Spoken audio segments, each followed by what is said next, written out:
The stage. We've had Brief Encounter, On the Waterfront and A Matter of Life and Death. The latest is Gone with the Wind, a musical version of Margaret Mitchell's famous epic story of the American Civil War, which has sold nearly 30 million copies. It's been created by Trevor Nunn, who has an award-winning track record in musical theatre as the original director of Cats, Les Miserables, Starlight Express and more recently The Woman in White. The music and lyrics have been written by a newcomer, Margaret Martin. Darius Dinesh from Pop Idol plays Rhett Butler. Jill Pace is Scarlett O'Hara, the tempestuous Southern belle who can never forget her first love, Ashley Wilkes. You are just jealous of something you can't begin to understand. Jealous of it? Why not?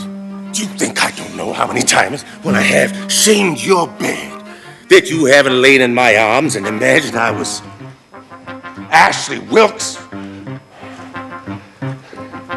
Why have I descended into mindless games like these? I can live the life I choose and do just as I please. I don't give a damn how I'm perceived, but I could never have believed I'd ever stand the saddle and the rain. You. David, Trevor Nunn has this amazing track record, which I was just describing. Not anymore. Not anymore. No, not anymore. And not anymore. A lot of people came out of this theatre, a lot of kind of critics, and they were asking themselves, is this actually a hoax?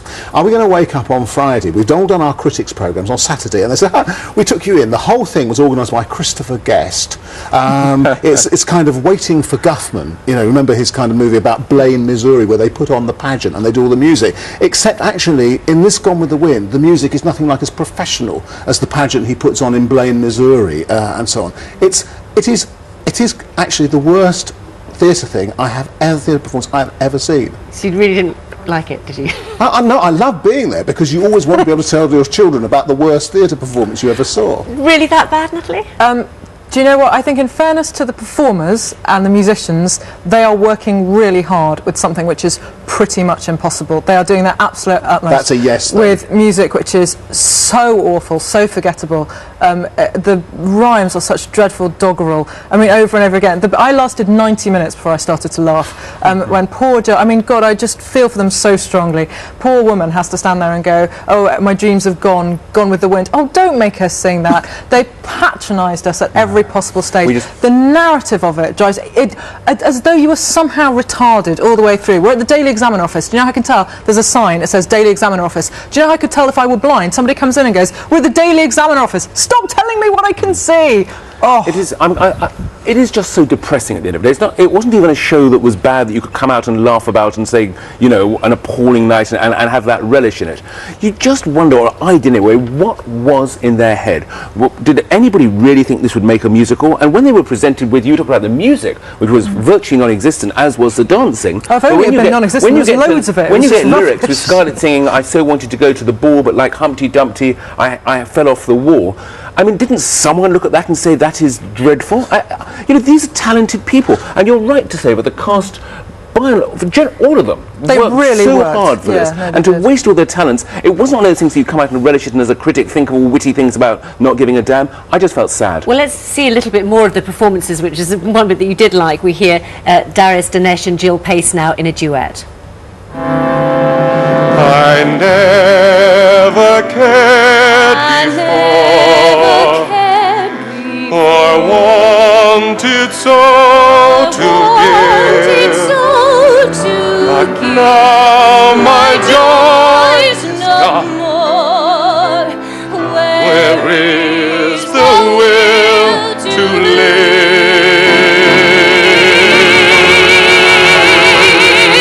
So this is what I feel, an emptiness like nothing I have known. Well, now stop giggling, but Darius Dinesh, it's a wonderful voice he's got there, hasn't he? And I thought very convincing southern accent. No, it was very good. I mean, he was Clark Gable singing right the way. So he's obviously looked at Clark Gable in the movie, and they'd all been told to look at the people in the movie and be exactly like them, except for his first song, where he was obviously Jewish, because it was done to a klezmer beat, and it was all about how you can make money out of trade through war. And he even did this kind of, Fiddler on the Roof and this kind of Fiddler on the Roof, and he even made this kind of little bit of symbol, and that was was actually the least offensive racist stereotype in the entire performance. Well, on the issue of racist stereotypes, I think Trevor, when he looked at putting on this production, wanted to make some of the black characters like Mammy, Scott. He wanted to make them moral arbiters, he talked. I think he was so worried about giving offence about racism that in the end he was offensive. I mean, give us credit for knowing the source material and knowing the history. The black cast, uniformly excellent, were sort of almost pushed into a corner. Their first song is, you know, basically we are free even though we're in chains. They were born to be free, I think you'll find. Born to be free, like they're Elsa born the Lion. free. Yeah, yes. True.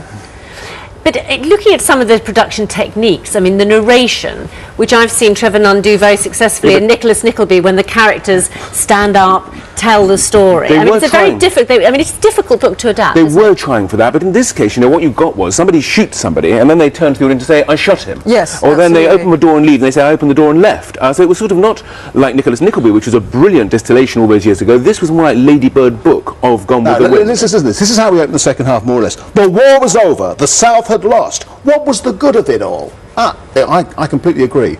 What is it? I mean, that's nowhere near as bad as when she goes, "I'm going to Atlanta," and then the next scene begins somebody going, "Atlanta, this is Atlanta." It's not a spy novel. If she tells me she's going to Atlanta, I'm going to take her word for it. It's a musical. My favourite line was, "Stop patronising me." My favourite line was Scarlett, after she's gone from the white wedding dress to the black one, in like sort of, you know, a quick change. She says, "People will think I'm fast." She was. Yeah, she was very speedy. But are you saying it was impossible to have a musical based on the film? I mean, one has already failed, Scarlett. Was it an impossible project? I think there is. I think personally there is a rule, which is that great films or epic films do not make good musicals, because what you lose is epic scenery and huge close-ups, smouldering shots of Vivian Leigh sell the That's true, but this is actually impossible. And the reason why this is impossible is because the politics of it are actually impossible. That's also true. Because the heroes in this are a group of slave-owning racists. But also, that's the big problem. And so when they do things like, you know, the Reconstruction boogie, in which all the Reconstruction people are supposed to be bad and evil, etc., actually Reconstruction was what gave blacks some degree of power in the antebellum South.